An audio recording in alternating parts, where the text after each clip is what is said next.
Vamos conversar com o Bruno Pinheiro, que está acompanhando também a repercussão para a ala bolsonarista, para aqueles que são aliados de Jair Bolsonaro. Eu quero saber de você, Bruno, como que eles receberam a notícia da operação de hoje e quais são os passos tomados nesta tarde em apoio a Jair Bolsonaro, nem que seja um apoio sentimental, espiritual, enfim, tudo aquilo que eles puderem mencionar de apoio ao ex-presidente.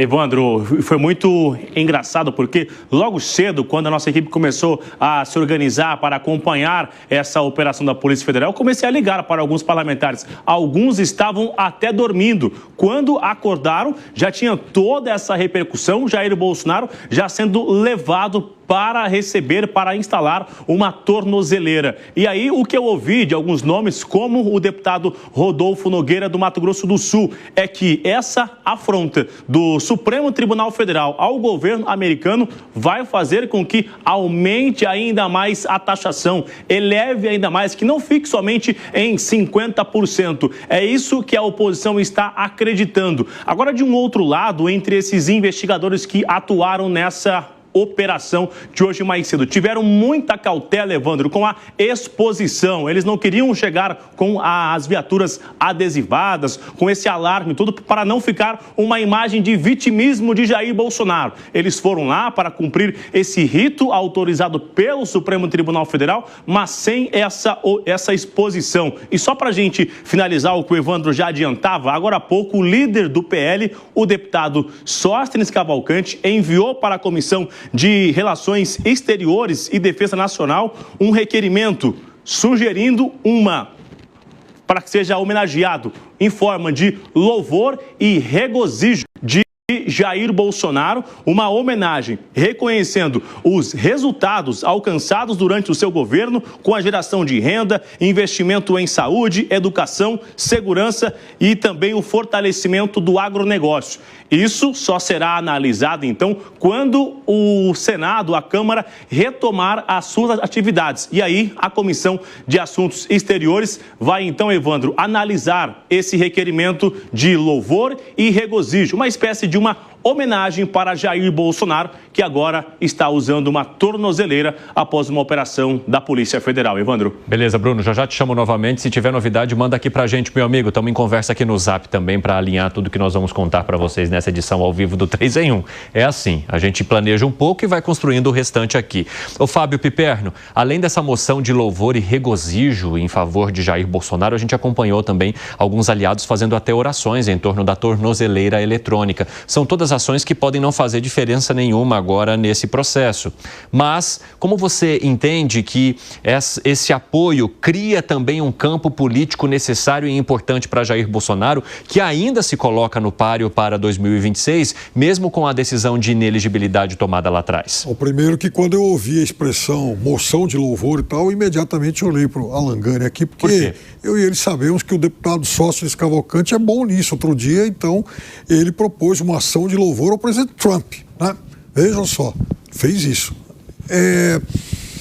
Mas eu acho que esse é o momento. É claro que ele tem todo o direito disso e os aliados aí do presidente Bolsonaro também, faz parte do jogo político, é assim mesmo que as coisas ocorrem. Mas eu também acho, o que eu entendo é que eles, por enquanto, também estão um pouco atordoados, né?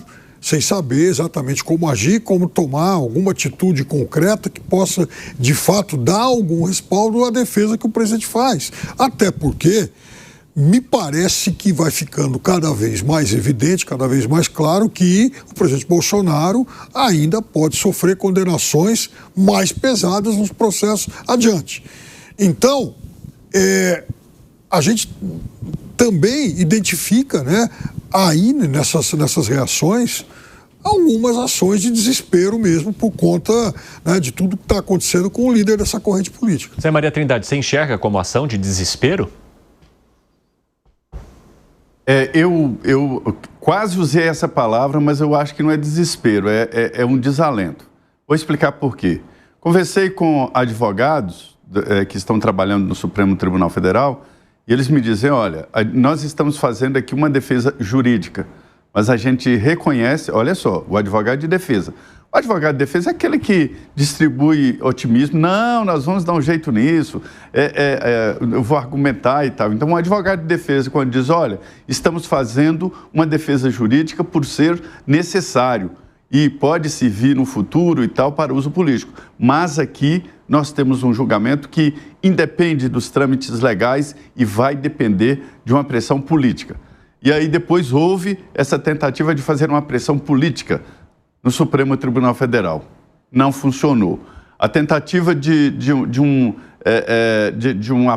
perdão, né, que é essa anistia ampla, geral, também não funcionou. Se fosse votada a anistia, não seria para a cúpula, né, essa que está em julgamento aí. Seria para os que foram lá na praça, que são condenados por 5 crimes, mas depredaram, enfim, esses. Aí seria por uma pena menor. Não resolveria o problema porque não abraçaria Jair Bolsonaro, os generais e ex-ministros, né? Então, agora se partiu para um tudo ou nada, porque um deputado federal ir para os Estados Unidos e falar daquela forma como Eduardo Bolsonaro estava falando do Brasil e da justiça brasileira, beira mesmo a um desespero e não saber o que faz. É visível.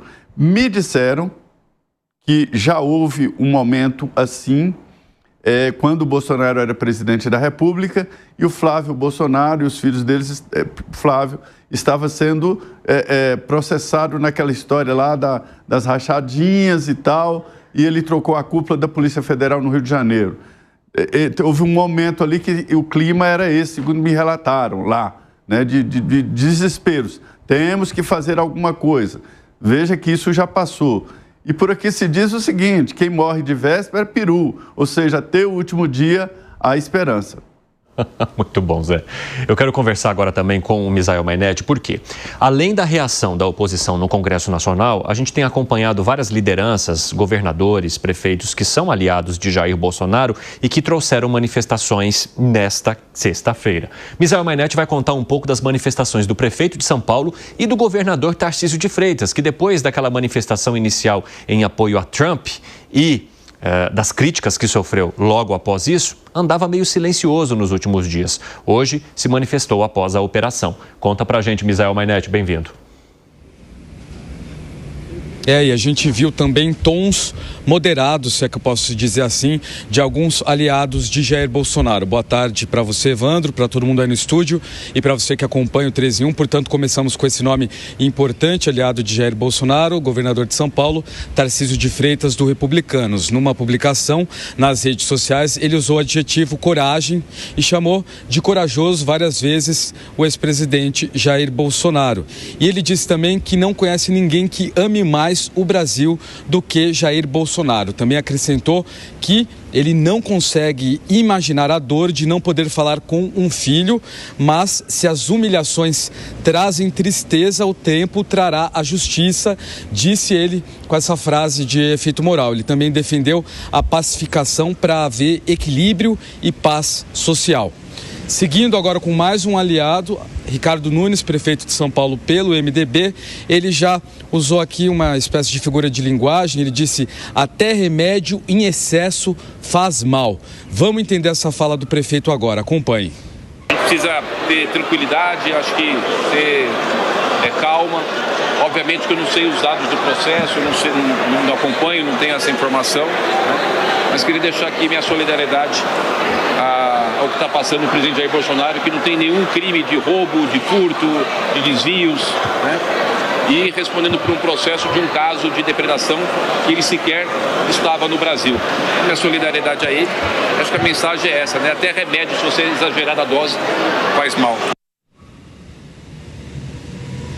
Ele quis dizer, né, sobre equilíbrio, que tudo em exagero faz mal, então chamou, né, dá para interpretar dessa maneira, as ações tomadas pelo STF como desmedidas, como sem equilíbrio. Quando essa ação começou hoje de manhã, a gente, né, Evandro, jornalista, a gente sai mandando mensagem para todo mundo. Se alguém não se manifesta, a gente vai lá, pede uma manifestação, uma mensagem, mandei para várias pessoas, entre elas recebi agora há pouco Edinho Silva, ele que é presidente do PT, agora a gente fala, né, dos adversários, né? A gente fala sobre Adinho Silva, presidente do Partido dos Trabalhadores, pediu uma manifestação em relação à ação do STF de hoje. Ele falou assim, abre aspas, não quero falar sobre isso, penso que esse tema tem que ficar com o Ministério Público e com o Judiciário.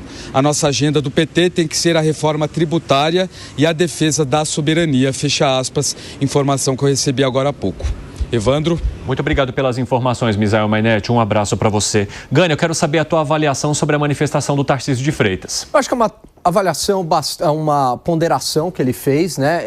Ele fez um discurso bastante criterioso, mas deu o tom ali de que Jair Bolsonaro é um perseguido político. Então ele acerta do ponto de vista estratégico, do ponto de vista eleitoral. É claro que Tarcísio e Jair Bolsonaro também têm uma relação de amizade. Eu discordo muito de uma leitura que parte da direita faz, que o Tarcísio age por pragmatismo porque quer os votos de Bolsonaro. Não é verdade. Eles têm uma relação de amizade, mas ele tomou muito cuidado com as palavras, muito criterioso, mas no final das contas deu o recado de uma perseguição política, sim. Dá para colocar aqui, então, essa manifestação do Tarcísio de Freitas no telão, para a gente também compartilhar com a nossa audiência? Coragem é um atributo que quem conhece Jair Bolsonaro sabe que nunca lhe faltou. Não faltou quando atentaram contra a sua vida, não faltou para lidar com as crises sem precedentes que este país passou quando ele era presidente. Não faltou para defender a liberdade, valores ideais e combater injustiça. E não vai faltar agora, pois ele sabe que estamos e seguiremos ao seu lado. Então o ministro o governador Tarcísio de Freitas vai trazendo toda essa manifestação de apoio. E eu quero dar as boas-vindas a quem nos acompanha pela rádio agora. Uma boa tarde para vocês aqui no nosso 3 em 1, que hoje traz uma cobertura sobre a operação da Polícia Federal que mirou Jair Bolsonaro e que, inclusive, determinou a partir do ministro Alexandre de Moraes que ele utilize a partir de agora tornozeleira eletrônica. Daqui a pouco eu também vou refrescar a memória de vocês com os detalhes das sanções que foram impostas para Jair Bolsonaro nesse momento, depois da decisão do ministro Alexandre de Moraes. O que diz também Tarcísio de Freitas nessa manifestação? Não haverá pacificação enquanto não encontrarmos o caminho do equilíbrio. Não haverá paz social sem paz política, sem visão de longo prazo, sem eleições livres, justas e competitivas. A sucessão de erros que estamos vendo acontecer afasta o Brasil do seu caminho. Você entende, Piperno, que há uma sucessão de erros que estamos vendo acontecer, passar sobre os nossos olhos? Eu acho que houve uma sucessão de erros no final de 2022 e aí eu até entendo essa manifestação do governador Tarcísio no sentido de defender o presidente Bolsonaro porque eles são aliados políticos e Bolsonaro é o padrinho político de Tarcísio. Porém, é aí que eu gostaria de fazer uma reflexão direcionada à direita brasileira, porque naquele momento, entre 31 de outubro de 22 e 1º de janeiro de 23, eu não me lembro de ter visto nenhuma dessas grandes lideranças da direita brasileira, inclusive o governador Tarcísio, o governador Zema e muitos outros, em momento algum se manifestarem contra aquela quase convulsão provocada, por exemplo, por aquelas pessoas que ocupavam as frentes dos quartéis, né? Pessoas que se amotinavam lá, se preparavam, ou pelo menos ameaçavam ações muito mais hostis. E a gente viu algumas delas acontecerem, por exemplo, dia 12 de dezembro em Brasília, a gente viu a tentativa lá de explodir o aeroporto. E aí, naquele momento, nenhuma dessas lideranças tomou iniciativa de tentar lá iniciar um processo de pacificação, conclamando aquelas pessoas a voltarem para casa. Fala, gente, o processo eleitoral acabou, vamos nos preparar para 2026.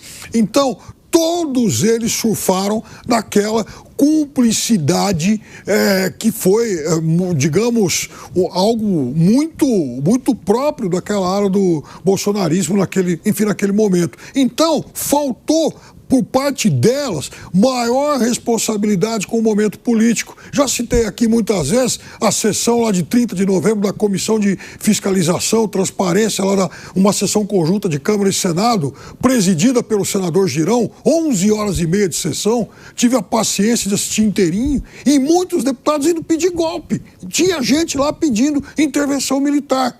Qual foi a voz da direita para falar, gente, para, vamos pisar no freio e parar com isso? Se houvesse essa iniciativa de pacificação naquele momento, hoje certamente a gente não estaria vivendo isso tudo.